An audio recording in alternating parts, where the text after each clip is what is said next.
Marcus Aurelius didn't wake up looking for comfort. He woke up for duty. To the cold, to the noise of war, to betrayal, to sickness, to responsibility that would crush most men.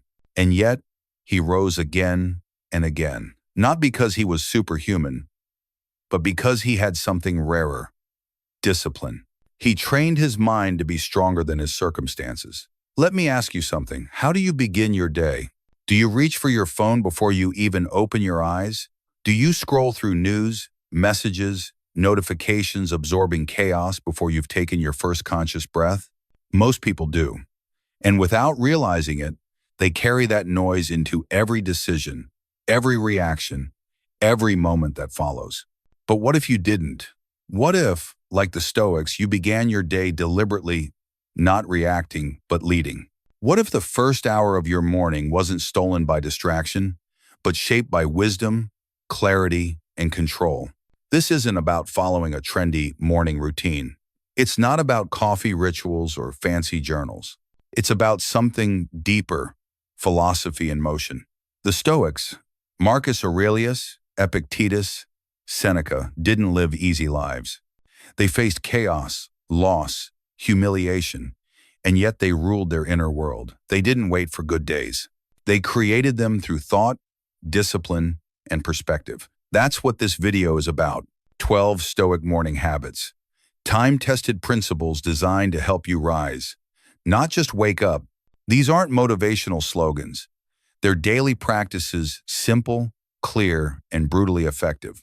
They teach you how to steady your mind before the world tries to shake it, how to create peace before you step into noise, how to prepare your spirit before you face the storm. Because the Stoic doesn't pray for calm waters, he trains to sail through the storm. He doesn't beg for an easy morning, he builds a powerful one. He doesn't wait for motivation, he commands momentum. And that's where it begins, with a declaration. Not to the world, but to yourself. Go to the comments right now and write these 4 words.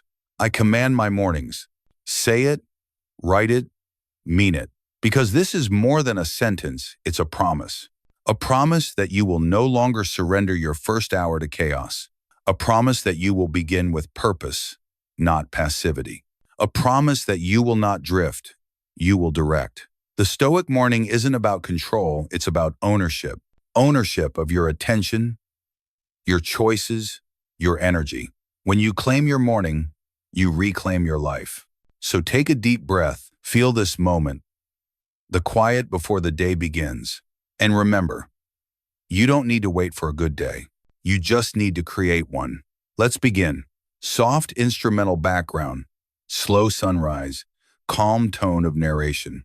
Let's begin with the first Stoic habit, and it's not a comfortable one. Begin with brutal honesty. Epictetus once said, "If you wish to improve, be content to be thought foolish and stupid." What he meant was simple. If you truly want to grow, you must first be willing to face yourself without disguise, without excuses, without the mask you show the world. Every morning, before the world tells you who you are, stand in front of the mirror and ask, am I truly living or just existing? Did I wake up with purpose or am I drifting again? This is not about being harsh. It's about being real. We live in a world where everyone hides behind filters, success stories, and motivational quotes. But the Stoic knows no quote can save you from yourself. Because honesty, real honesty, isn't self-criticism. It's self-respect. It's saying, I refuse to lie to myself any longer. Think about it. We often avoid the truth because it's uncomfortable. It's easier to say, I'll start tomorrow. It's easier to say, I'm doing my best, when deep down, you know you're holding back. It's easier to pretend your job still inspires you, that your relationship still fulfills you, that your habits don't control you. But the Stoic doesn't look away. He doesn't hide from his weakness. He inspects it like a general checking his troops before battle. He needs to know where the cracks are before stepping into the day. If you skip this inspection, you walk into life unprepared. And life will expose you anyway, brutally, publicly, and without mercy. So the Stoic chooses to expose himself first, in silence, in the morning. Because it's better to face your truth alone than to be destroyed by your denial later. Maybe for you, that truth is admitting you've been procrastinating, or that you've been chasing comfort instead of growth, or that you've been giving your energy to people who no longer deserve it. Whatever it is, name it. Because if you don't name it, it owns you. Being brutally honest doesn't mean hating yourself.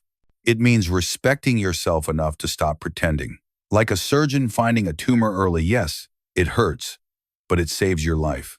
That's what Stoic honesty does. It cuts away the illusion before it spreads into your character. So tomorrow morning, before you touch your phone, before you scroll through the world's noise, face your own reflection and ask, what truth have I been avoiding? Because that's where real power begins. Not in comfort, not in confidence, but in clarity. Face the truth before the world does it for you. Calm but determined background music begins. Sound of water, slow rising strings. Habit #2. Seek discomfort before it finds you. Marcus Aurelius once wrote, "The impediment to action advances action. What stands in the way becomes the way." He wasn't being poetic. He was describing a mindset, one that separated strength from weakness, growth from decay. Most people spend their lives avoiding discomfort. We build our routines around ease, heated seats, instant answers, fast food, fast dopamine. We've made comfort the new god. But what comfort builds in pleasure, it erodes in character. The Stoics understood this deeply. They believed that the only way to stay calm in chaos is to train for it before it arrives. So every morning, they did something uncomfortable on purpose. Epictetus, once a slave, would rise before dawn to sit in silence and discipline his thoughts. Roman soldiers trained under the cold rain long before battle. Marcus Aurelius himself faced endless nights of illness, war, and betrayal, but he met them with calm because his spirit was already hardened by choice, not chance. The Stoic doesn't wait for life to toughen him. He chooses small doses of hardship every day. Maybe for you, that means taking a cold shower not to follow a trend, but to remind your body. Maybe it means reading a page of dense philosophy instead of scrolling through your phone. Maybe it's sitting quietly with your thoughts for 5 minutes when your mind is screaming for distraction. These little acts are not punishment. They are practice for the storms that will inevitably come. Because when you choose discomfort voluntarily, the world can't weaponize it against you. When you train in the cold winter, no longer scares you. When you embrace rejection, you stop fearing other people's opinions. When you learn to do what's difficult, you become dangerous to chaos itself. Think of an athlete training before the big game. He doesn't wait for the pressure to prepare him. He builds resilience long before the whistle blows. You are no different. Life will test you through failure, loss, heartbreak, betrayal. But if you've been practicing discomfort, your mind will already know what to do. Stay calm, stay ready, stay steady. So tomorrow morning, when your alarm rings and your first thought is, "I don't want to," that's the moment to remember this. Every time you choose the easy path, you weaken your will. Every time you choose the hard one, you train your soul. The Stoic doesn't seek pain, he seeks power through pain. He doesn't run from struggle, he meets it halfway. He doesn't wait for the challenge to arrive, he walks toward it. Because strength isn't found when life gets easy. It's forged when you deliberately do what's hard. So here's your phrase for today. Chase the hard thing before it chases you. Scene opens with slow music, sound of rain, the steady rhythm of life continuing despite storms. Habit #3. Turn obstacles into allies. Marcus Aurelius, writing from his military tent during war and plague, once said, "The impediment to action advances action. What stands in the way becomes the way." He didn't write those words to sound wise. He wrote them because he had to live them. He was surrounded by sickness, betrayal, and chaos, yet he found strength not by running from his problems, but by transforming them into his teachers. That's the essence of Stoic power. Every obstacle is raw material for your growth. Most people see problems as interruptions, something that ruins their plans. But the Stoic sees them as invitations, chances to build patience, humility, and inner strength. When your coffee spills, it's not just a mess, it's training for patience. When someone criticizes you unfairly, it's not an insult, it's training for humility. When you fail, it's not proof you're unworthy, it's training for resilience. Nothing is wasted when you live with this mindset. Even the bad moments become tools if you know how to use them. Picture a sculptor standing before a cracked block of marble. Most people would throw it away, but a true artist sees the potential. He carves beauty from the damage. That's what the Stoic does with life. He turns flaws into form. Ask yourself, what if every setback in your life was preparing you for something greater? What if the thing you're cursing right now is actually the very thing that's shaping your strength? That difficult boss training your emotional control. That rejection refining your direction. That failure forcing you to rebuild on a stronger foundation. The modern world tells you to avoid pain, to escape difficulty, to label inconvenience as bad. But Stoicism flips that script. It says, face it, use it, transform it. When you start viewing obstacles as allies, life stops feeling like an enemy. You stop asking, why is this happening to me? And start asking, what is this teaching me? That shift changes everything. Because the same fire that burns wood can also forge steel. It depends on what you're made of. So the next time life throws a challenge your way, pause and remember this. The Stoic doesn't pray for an easy life. He prays for the strength to use the hard moments well. Don't waste your pain. Don't curse your setbacks. Use them. Because the things that block you today are the very things building you for tomorrow. Say it with me. What blocks me, builds me. Background. Soft, meditative piano, gentle morning atmosphere fades in. Any well. When they have to sides in 7. Habit hash 4. Detach from what you don't control. Epictetus once said, some things are up to us and some things are not. It sounds simple, but it's one of the hardest truths to live by, because most of our suffering doesn't come from what happens.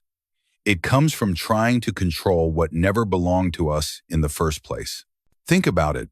You can't control the weather. You can't control the stock market. You can't control the way people think, speak, or behave. Yet, how often do we wake up and hand our peace over to these very things? You check your phone, see a headline, someone cuts you off in traffic, and you carry their anger for hours. A coworker says something unfair, and it ruins your whole day. Why? Because you've allowed the uncontrollable to own your inner state. Epictetus taught his students to begin each day with one simple question. Is this within my control? If the answer is yes, act with courage. If the answer is no, let it go.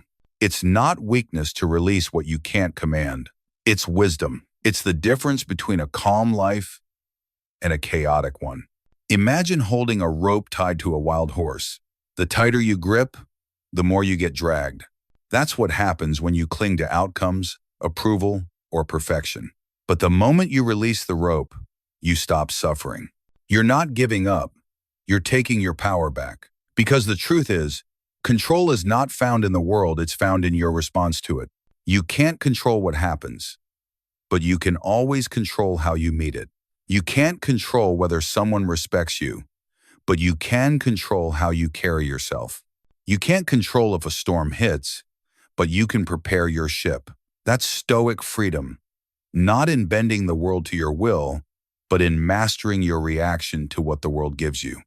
So the next time something tests your patience, a rude comment, a canceled plan, an unexpected problem, take a breath and ask, is this mine to fix? Or is this life reminding me to let go? If it's not yours, don't carry it. Don't fight to control the uncontrollable. Don't give your peace to what doesn't belong to you. Because the Stoic knows, the more you try to control everything, the more everything controls you. But the moment you release what isn't yours, your energy returns to what truly matters, your effort, your mindset, your choices. So remember this phrase, let go or be dragged, because sometimes peace isn't something you find, it's something you stop chasing. Soft ambient background, Sunrise, quiet footsteps, slow build of determination. Habit #5. Move with intention, not impulse. Seneca once said, "If one does not know to which port one is sailing, no wind is favorable." It's one of the most profound reminders in Stoic philosophy that direction matters more than speed. We live in a world addicted to movement. Everyone's busy, everyone's rushing, everyone's hustling. But here's the question. Busy doing what? Most people wake up and let the day pull them like a leaf in the wind. Notifications dictate their attention. Emails set their priorities. Their emotions decide how they'll respond, not their principles. The Stoic refuses to live that way. He doesn't move because the world pushes him. He moves because his purpose pulls him. Each morning before chaos begins, he takes a moment to ask two simple questions. What truly matters today? How will I act with intention? That pause, that small space between thought and action changes everything. Because without clarity, even your best effort can become wasted motion. You can spend hours working hard and still go nowhere if your aim isn't clear. You can win arguments, complete tasks, and still feel empty if you're not aligned with purpose. Think of an archer shooting arrows, blindfolded, moving fast, firing constantly, but never hitting the target. That's how most people live. Now picture a Stoic calm, focused, drawing his bow slowly, waiting for the right moment, and releasing only when his aim is steady. That's intentional living. It's not about doing more, it's about doing what matters.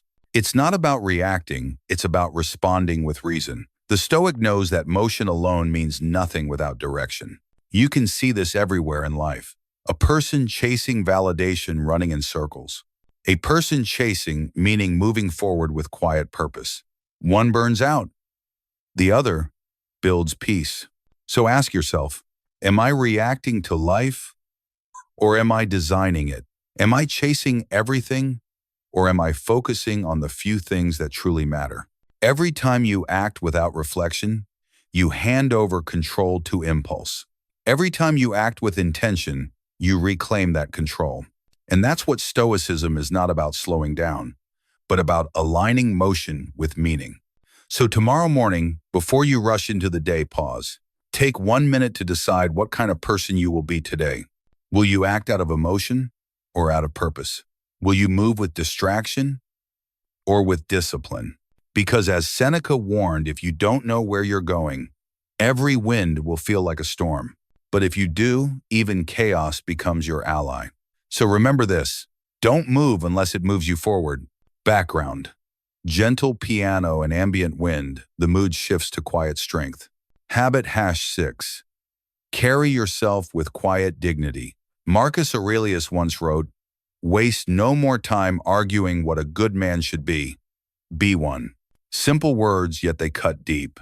In a world obsessed with attention, the Stoic stands out not by being loud, but by being composed. Dignity isn't arrogance. It isn't pride. It's a calm confidence that doesn't need to prove itself. It's the way you walk into a room without demanding recognition. It's the way you hold your ground when others lose theirs.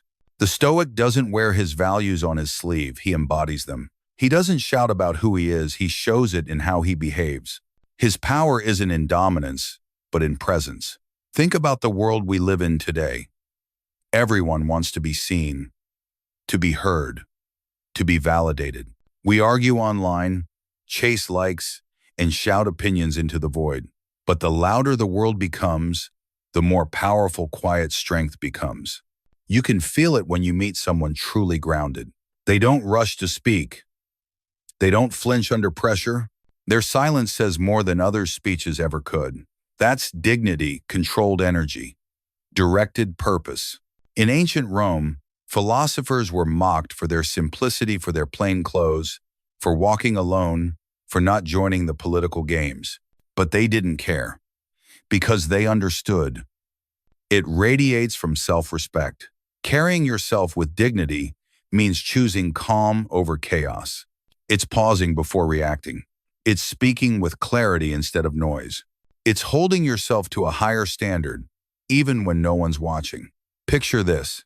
You're standing in line, Someone cuts in front of you. Do you explode? Or do you take a breath, smile slightly, and let it pass, not because you're weak, but because you know your peace is worth more than your pride? That's Stoic control. Not suppression, direction. Your calm is your armor. Your silence, your strength. Marcus Aurelius didn't need applause to feel powerful. Seneca didn't need followers to feel wise. Their validation came from living in harmony with their principles, not from others' opinions. And the same is true for you. You don't need to prove your worth through words. You prove it through consistency, through posture, through restraint. So tomorrow, as you move through the world, carry yourself with quiet dignity. Stand tall, speak less, and let your presence tell your story. Because a Stoic doesn't demand respect, he earns it by how he walks, how he listens, and how he lives. Remember this: speak less, stand taller, because in a noisy world, your calm is what people will remember most.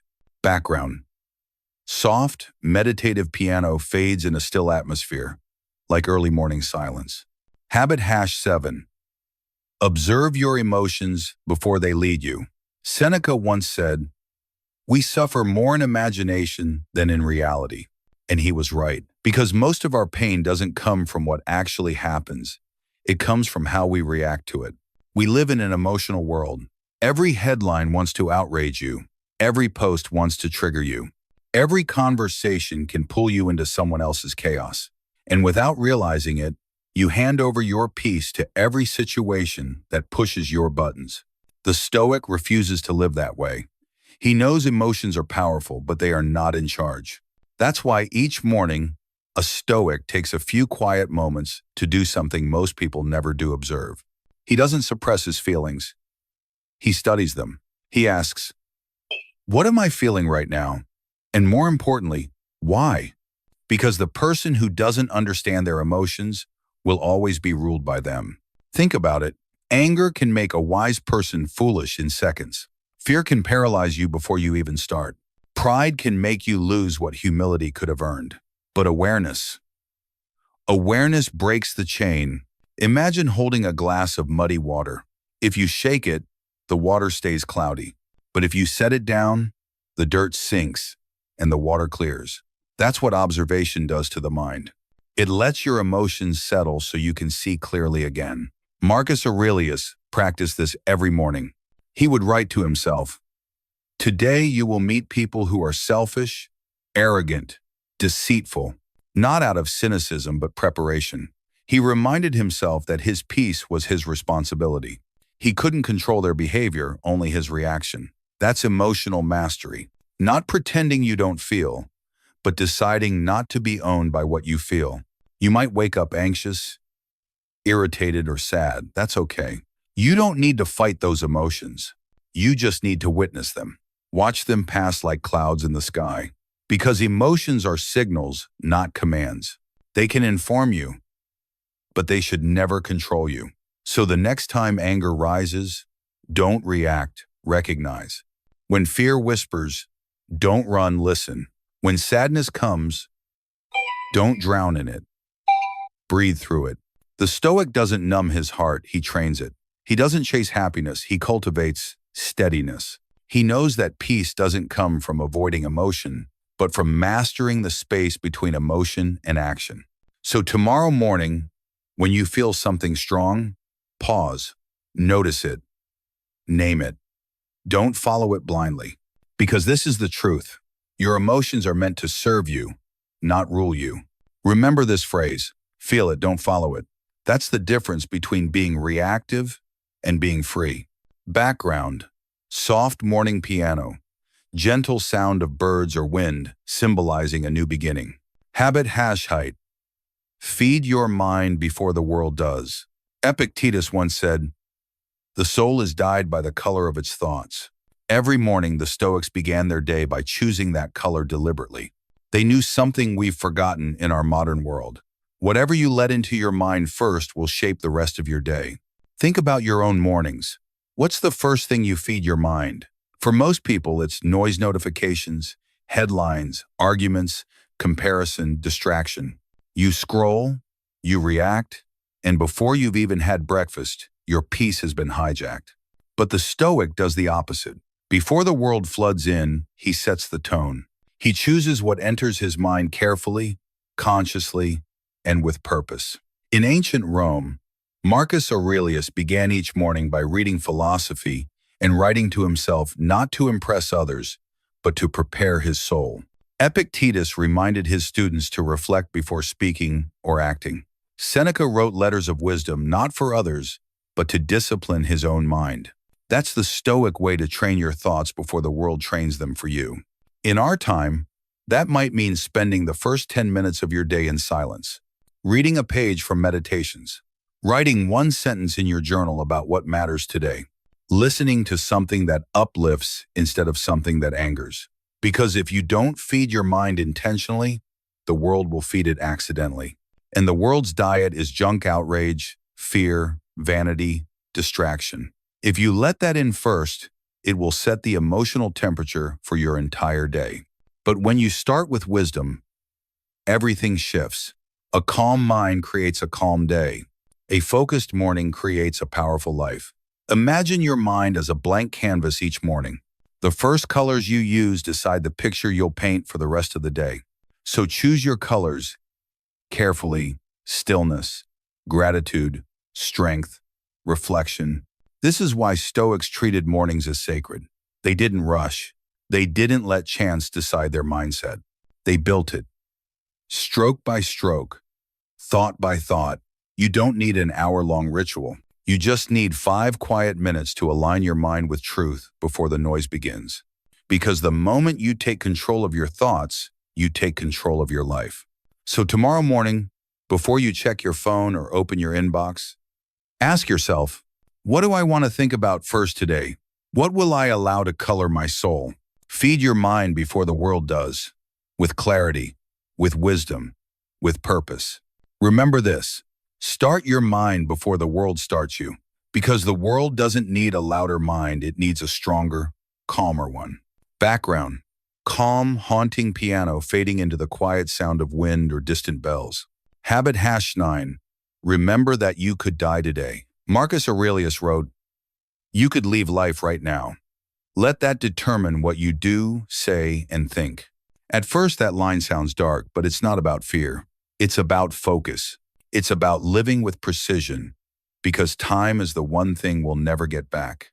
We live as if we're guaranteed another sunrise, another chance, another year. But the truth is, none of us are promised tomorrow. And when you really understand that, something shifts inside you. Trivial things lose their power. Petty arguments feel meaningless. What matters becomes clear. The Stoics called this practice memento mori. Remember, you must die, not to make life sad, but to make it sacred. Roman generals used to have slaves whisper those words in their ear during victory parades to remind them that even at the height of glory, death is the great equalizer. It humbles the proud, but it also awakens the sleeping. When you remember that time is short, you stop wasting it. You stop scrolling endlessly. You stop waiting for the right moment. You start living like every decision matters because it does. Think about it. If today were your last day, what would you do differently? Would you still hold that grudge? Would you still waste your energy proving yourself to people who don't care? Would you still postpone that dream, that apology, that act of kindness? Remembering mortality isn't morbid, it's clarifying. It burns away illusion. It reminds you that your life is happening now. When Marcus Aurelius reflected on death, it wasn't to despair, it was to deepen gratitude. To see beauty even in ordinary things, the warmth of sunlight, the sound of rain, a conversation with a friend. He understood that the awareness of death doesn't steal joy, it gives it meaning. Because when you accept that everything ends, you begin to live fully. You speak more kindly. You love more openly. You act with urgency, not panic, but purpose. So tomorrow morning, before you rush into your day, take a quiet moment to remember. This could be your last sunrise. Not to scare yourself, but to sharpen your awareness. To remind yourself that this life, this hour, this moment is not a rehearsal. It's real, it's now, and it's yours. because one day you'll wake up for the last time. And when that day comes, you'll want to look back knowing you lived deliberately, not passively. So carry this truth with you like armor, not fear. Live like it matters because it does. Every breath is borrowed time. Don't waste it drifting. Use it to build something eternal. Your character, your courage, your peace. Background calm, haunting piano fading into the quiet sound of wind or distant bells. Habit #9. Remember that you could die today. Marcus Aurelius wrote, "You could leave life right now." Let that determine what you do, say, and think. At first, that line sounds dark, but it's not about fear. It's about focus. It's about living with precision, because time is the one thing we'll never get back. We live as if we're guaranteed another sunrise, another chance. But the truth is, none of us are promised tomorrow. And when you really understand that, something shifts inside you. Trivial things lose their power. Petty arguments feel meaningless. What matters becomes clear. The Stoics called this practice memento mori. Remember, you must die, not to make life sad, but to make it sacred. Roman generals used to have slaves whisper those words in their ear during victory parades to remind them that even at the height of glory, death is the great equalizer. It humbles the proud, but it also awakens the sleeping. When you remember that time is short, you stop wasting it. You stop scrolling endlessly. You stop waiting for the right moment. You start living like every decision matters because it does. Think about it. If today were your last day, what would you do differently? Would you still hold that grudge? Would you still waste your energy proving yourself to people who don't care? Would you still postpone that dream, that apology? Remembering mortality isn't morbid, it's clarifying. It burns away illusion. It reminds you that your life is happening now. When Marcus Aurelius reflected on death, it wasn't to despair, it was to deepen gratitude. To see beauty even in ordinary things, the warmth of sunlight, the sound of rain, a conversation with a friend. He understood that the awareness of death doesn't steal joy, it gives it meaning. Because when you accept that everything ends, you begin to live fully. You speak more kindly.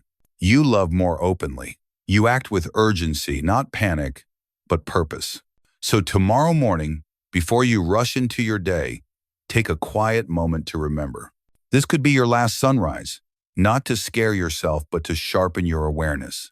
To remind yourself that this life, this hour, this moment is not a rehearsal. It's real. It's now. And it's yours. Because one day, you'll wake up for the last time. 1919 that. 7D3 2000 Manert. We will see have a 19. C said, and this is right, and mattered. And when that day comes, you'll want to look back, knowing you lived deliberately, not passively. So carry this truth with you, like armor, not fear. Live like it matters because it does. Every breath is borrowed time. Don't waste it drifting. Use it to build something eternal. Your character, your courage, your peace. Would you like me to continue with habit #9? Begin in service, not self next. Keeping the same cinematic Stoic style, around 500 words. Bandanoi. Vit tiep toi quen so ten. Chat GPT danoi. YouTube script. English version, vertical bar. Modern Stoic motivational style. Vertical bar to 500 words. Tone. Warm, noble, and quietly powerful. Written for a mature U.S. audience, aged 25-65. Background. Gentle orchestral music, soft morning light, sound of pages turning, or distant birds. Habit #0. Begin in service, not self.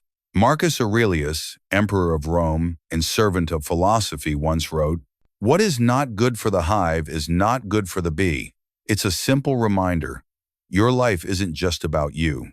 Every word you speak, every choice you make. The Stoics understood that real purpose doesn't come from self-centered ambition, but from contribution, from service. Each morning, Marcus didn't ask, "What do I want today?" He asked, "How can I serve today?" That question guided his reign, his leadership, and his peace. You see, when your purpose begins and ends with yourself, life eventually feels hollow. You chase success, validation, pleasure, and even when you get them, you feel empty. But when you shift your focus from self to service, your pain becomes lighter. Your choices become clearer. Your days begin to mean something more. And service doesn't have to be dramatic. You don't have to lead an empire or cure disease. It can be simple, profoundly simple. Check in on someone before checking your phone. Listen to a friend without needing to fix them. Do your work with excellence, not for applause, but because someone will benefit from it. Smile at a stranger. Forgive someone silently. Hold the door open. Say thank you with sincerity. Small acts, enormous impact. Because Stoicism isn't about cold detachment, it's about warm discipline. It's about being so stable within yourself that you can hold space for others without losing your balance. When you serve, you stop asking, "What do I get?" And that single question transforms your life from competition into contribution. Think about it. The candle that lights another doesn't lose its flame. It only spreads the light. That's the Stoic way. To be a steady flame in a dark world. Not for recognition. In serving others, you strengthen yourself. In helping others carry their burdens. And when your life becomes about something beyond your ego, your heart finds a quiet kind of peace no achievement can match. So tomorrow morning, before the noise of the day begins, stop and ask, how can I be of value today? Not, what can I gain? But, what can I give? Because the truth is, a life built only for self will always feel small. But a life rooted in service, even in struggle, will always feel whole. Remember this, wake up to give, not to get. That's how the Stoic begins the day, not chasing validation, but creating value. Not seeking applause, but becoming useful. Because service isn't sacrifice, it's strength in motion. Background, soft instrumental guitar or piano. The tone is calm. Evening light fading through a window. Habit has sauna 1. End with gratitude. Begin again tomorrow. Marcus Aurelius once wrote, "When you arise in the morning, think of what a privilege it is to be alive, to breathe, to think, to enjoy, to love." But the Stoic didn't just begin his day with awareness, he ended it with gratitude. At night, when the noise of the day faded, Marcus would reflect on his actions. He didn't ask, "Was today perfect?" He asked, "Did I live with purpose? Did I act with reason?" That quiet reflection, that small moment of honesty, was how he kept his soul steady no matter how chaotic the empire became. Gratitude, to the Stoic, isn't sentimental, it's strategic. It's how you anchor your mind after the storms of the day. Because if you don't end your day consciously, your thoughts will run wild, replaying mistakes, regrets, and worries. But when you close your day with gratitude, you take back command of your inner world. Think about how most people end their day distracted, scrolling, replaying what went wrong, wishing things were different. But the Stoic ends his day differently. He pauses, breathes, and takes inventory. What went right today? What lesson did I learn? What can I be thankful for even if it was difficult? It might be something small, a kind word, a quiet walk, a lesson learned through discomfort. It doesn't matter how simple it is. Gratitude doesn't require perfection, only awareness. When you practice this every night, something powerful happens. Your mind begins to heal itself. You stop carrying the weight of every failure into the next day. You rest easier, knowing that each sunset is not an ending, it's a renewal. Because Stoicism is not about perfection, it's about progress. It's not about having flawless days, it's about ending, even imperfect ones, with understanding and appreciation. So tonight, before you go to bed, don't reach for your phone. Reach for your thoughts. Take a deep breath and ask yourself 3 questions. What went well today? What can I improve tomorrow? What am I grateful for right now? Write it down if you can, even a single sentence. Because when you write gratitude, You train your mind to see abundance instead of absence. You program your thoughts for peace instead of pressure. And when morning comes, you begin again lighter, wiser, calmer. Because a Stoic doesn't carry yesterday into today. He learns from it, thanks it, and lets it go. So remember this. End with gratitude. Begin again with grace. Every day is a page. You can't rewrite yesterday, but you can start tomorrow better because you were thankful today. That's how the Stoic rests, not in exhaustion, but in peace. Background: soft, ambient sound, quiet wind, ocean waves. Habit Hashin 2. Return to stillness. After all, the reflection, the discipline, the gratitude, there is one final practice that completes the Stoic's morning and evening: returning to stillness. Because in the end, no matter how much we achieve, no matter how much we plan, life will always pull at us with noise, demands, expectations. And if you don't learn to return to stillness, the world will slowly scatter you. Seneca once said, "No one learns the art of living well if they haven't learned the art of being still." Stillness isn't laziness. It's strength under control. It's the ability to sit with your thoughts without needing to escape them. It's the quiet confidence of someone who no longer needs to chase because they've already found what matters. Every Stoic, from Marcus Aurelius to Epictetus, practiced stillness daily. Marcus would rise before dawn, not to rush, but to breathe, to think, to align his soul before he faced the empire. Epictetus, who once lived as a slave, taught that peace was not found in freedom of movement, but in freedom of mind. Stillness is where wisdom begins. It's where you can finally hear your own thoughts, unclouded by noise. It's where anger softens, ego fades, and clarity returns.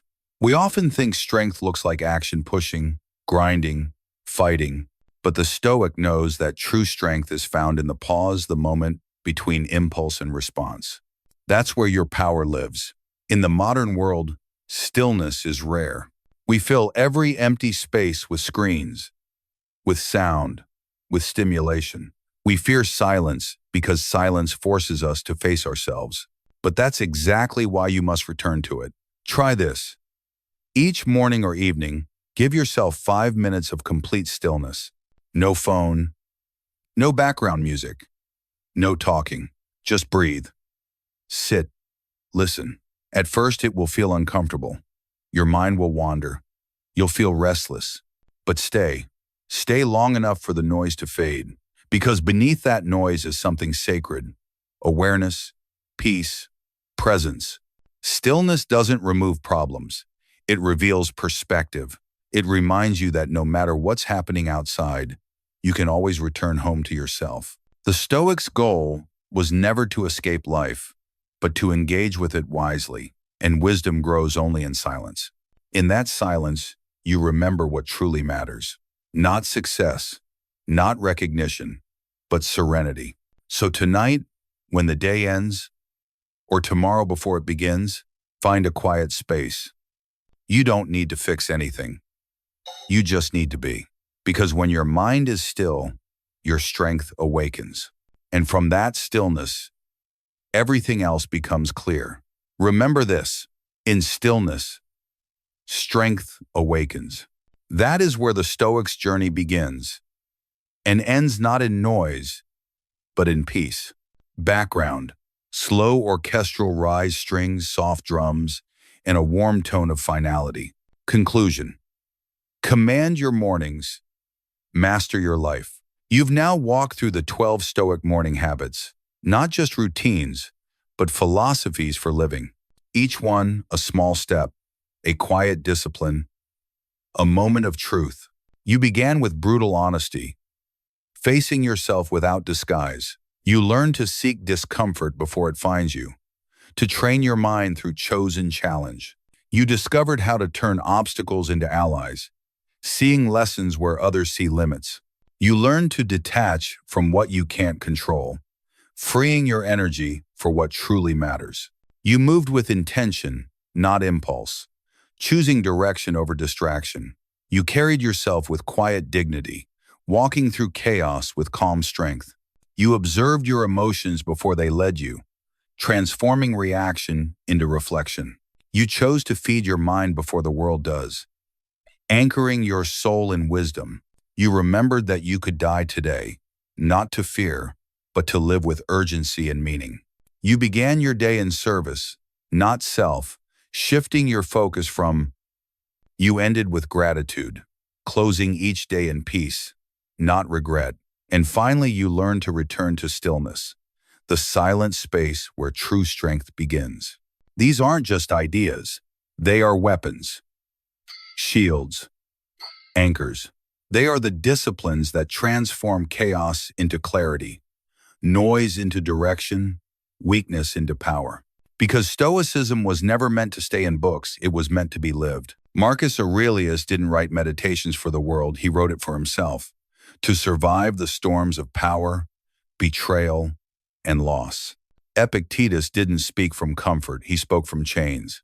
Seneca didn't write to sound wise, he wrote to stay human in a world that forgot what virtue means. And now, it's your turn.